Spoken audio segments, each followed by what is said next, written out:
Также в преддверии 8 марта многодетным мамам Якутска устроили настоящий праздник красоты и женственности. Вечерние платья, макияж, прически и профессиональная фотосессия. Все это помогло женщинам почувствовать себя настоящими принцессами. С мамочками познакомилась наш корреспондент Ольга Башук.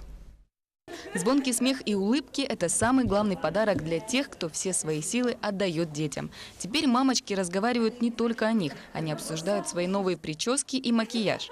Молодая мамочка Алена ждет своей очереди на преображение. Она воспитывает 4 детей – 2 мальчиков и 2 девочек. До преображения я себя люблю такой, какая есть, но после преображения, мне кажется, я буду себя любить еще больше.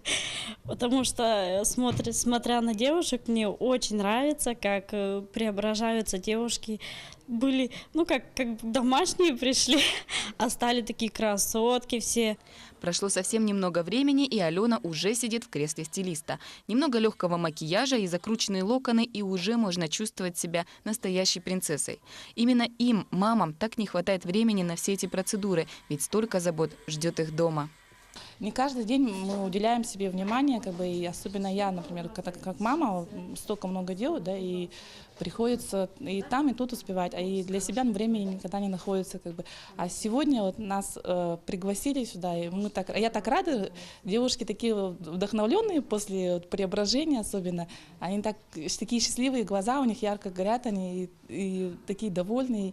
Чтобы запечатлеть всю эту радость, были специально приглашены профессиональные фотографы. Они помогали девушкам раскрепоститься и быть в центре внимания. Очень хорошо смотритесь в кадре. Помимо внешнего преображения и фотосессии, большую работу с мамочками провела духовный практик. На мастер-классе они медитировали, пели мантры и прокачивали женскую энергию. Конечно же, надо любить себя. Все начинается с нас, все начинается с наших мыслей. Да?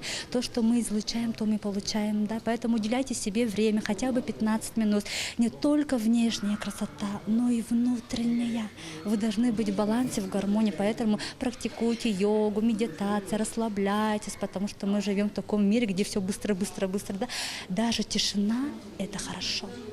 Проект преображения в таком формате проходит в первый раз. Он показал, как важно женщинам, которые тратят все силы и энергию на своих детей, чувствовать себя красавицами. Ольга Башук, Владимир Павлов, Якутск.